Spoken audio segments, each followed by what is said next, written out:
Ceux qui stigmatisent les immigrés sont les mêmes qui soutiennent les politiques libérales dévastatrices pour les pays du Sud, les mêmes qui promeuvent des accords de libre-échange inégaux quand ce ne sont pas des guerres. Les déplacements de population sont une réalité historique. Vous ne construirez jamais de murs assez grands pour vous protéger de l'aspiration de chaque être humain à une vie meilleure.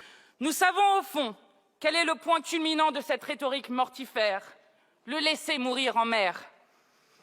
Encore une fois, il faut revenir à la raison. L'humanisme n'est pas une opinion politique. Elle est une exigence morale qui s'impose à tous. Ceux que la mort des autres ne foudroie plus s'écartent de notre commune humanité. La France est l'un des pays d'Europe de l'Ouest où l'immigration est parmi les plus faibles. La plupart des migrations se fait en réalité entre les pays du Sud. Contrairement à vos élucubrations xénophobes, personne ne compare les régimes sociaux européens avant de venir en France, comme le font en revanche vos milliardaires lorsqu'ils hésitent entre la Suisse et les îles Fidji pour choisir le régime fiscal le plus avantageux. Les déplacements de population sont une réalité historique. Vous ne construirez jamais de murs assez grands pour vous protéger de l'aspiration de chaque être humain à une vie meilleure. Il faut donc permettre à chacun de vivre dignement là où il est, mais cela exige de faire cesser une certaine hypocrisie. Car ceux qui stigmatisent les immigrés sont les mêmes qui soutiennent les politiques libérales dévastatrices pour les pays du Sud, les mêmes qui promeuvent des accords de libre-échange inégaux quand ce ne sont pas des guerres. Le capitalisme néolibéral n'a d'autre vocation que d'épuiser les ressources et les êtres humains et de rendre le monde fondamentalement inhabitable. Oui, collègues, votre hypocrisie vous fait trébucher d'une bêtise à l'autre. Vous êtes des hypocrites quand vous tolérez sans mal la législation sur les travailleurs détachés, mettant en concurrence des travailleurs européens dans une course effrénée vers le moins-disant social. Hypocrites quand vous serrez la vis des politiques d'immigration, rendant la vie de centaines de milliers de gens impossible, pourtant bien heureux, quand les mêmes contribuent à tenir notre pays debout pendant la crise sanitaire. Hypocrites quand vous parlez sans cesse de la valeur travail comme d'un facteur d'intégration et refusez que les demandeurs d'asile exercent un emploi pendant le délai d'examen de leur dossier. Hypocrite quand l'État lui-même fabrique des sans-papiers par une dématérialisation inhumaine. Pas de rendez-vous en préfecture, pas de renouvellement de titre, pas de renouvellement, peu d'emplois et parfois plus de logement. Hypocrite car vous entretenez la délocalisation sur place des secteurs entiers de l'économie, du BTP à la restauration, en passant par les services à la personne, reposent sur cette main-d'œuvre bon marché, condamnée à la servilité par la menace qui pèse constamment sur leur tête, l'expulsion. Hypocrisie ultime lorsqu'en plus de fabriquer des personnes sans papier, vous les exploitez. Je salue les travailleurs sous-traitants de la Poste présents ici en tribune. Depuis un an, ils tiennent 3 piquets de grève devant Chronopost à Alfortville, DPD à Coudray-Monceau et encore récemment devant RSI à Gennevilliers. Vous savez que la Poste, entreprise à capital public, emploie des personnes sans papier corvéables à merci. Temps partiel imposé par des salaires de misère. Embauche à 3 ou 4 heures du matin. Pas de paiement d'heures supplémentaires, pas d'arrêt maladie, ni de pause réglementaire. Vous le savez, qu'avez-vous à leur dire? Vous préférez laisser l'impunité patronale perdurer. Hypocrite, enfin, quand certains parlent ici de retourner en Afrique et font travailler des personnes sans papier dans leurs vignes, comme Monsieur de Fournas. Ayez au moins les atours de la cohérence. Mettez un terme au régime des travailleurs détachés et régularisez tous les travailleurs sans papier.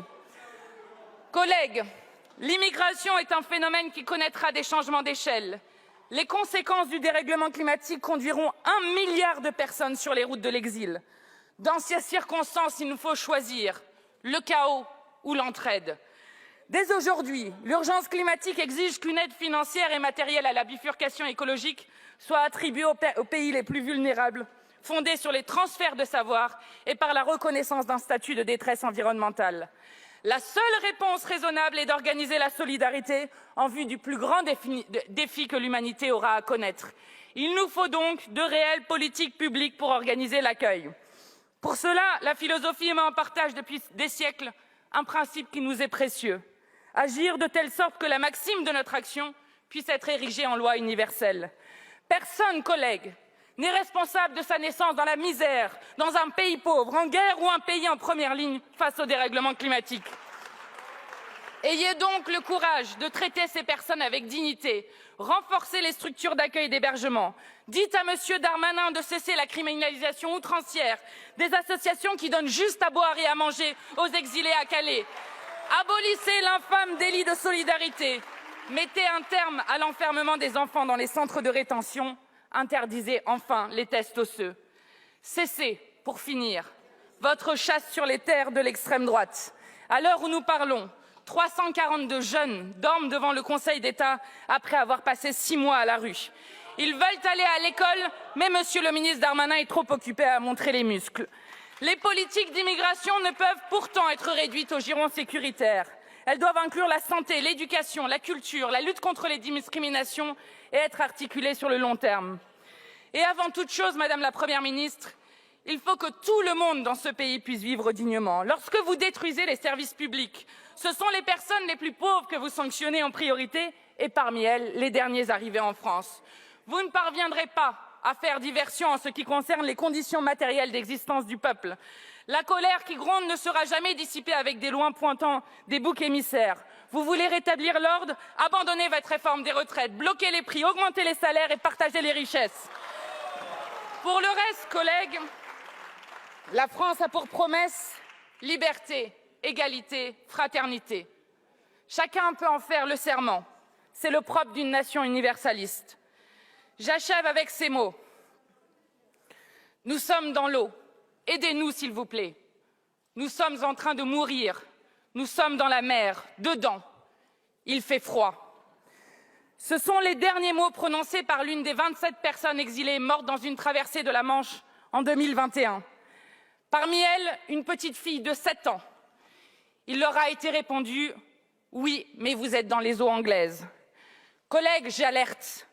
Il serait erroné de ne voir dans cette réponse qu'une faute individuelle, sans percevoir la longue entreprise collective de déshumanisation raciste qui l'a rendue possible. Tant de paroles ont alimenté ces dernières années. Ce processus au terme duquel certaines vies ne valent pas la peine d'être sauvées et certaines morts d'être pleurées. Cette tragédie est l'aboutissement de politiques dont le paradigme est toujours la sévérité contre tout soupçon de laxisme. Nous savons au fond quel est le point culminant de cette rhétorique mortifère, le laisser mourir en mer. Encore une fois, il faut revenir à la raison. L'humanisme n'est pas une opinion politique. Elle est une exigence morale qui s'impose à tous. Ceux que la mort des autres ne foudroie plus s'écartent de notre commune humanité.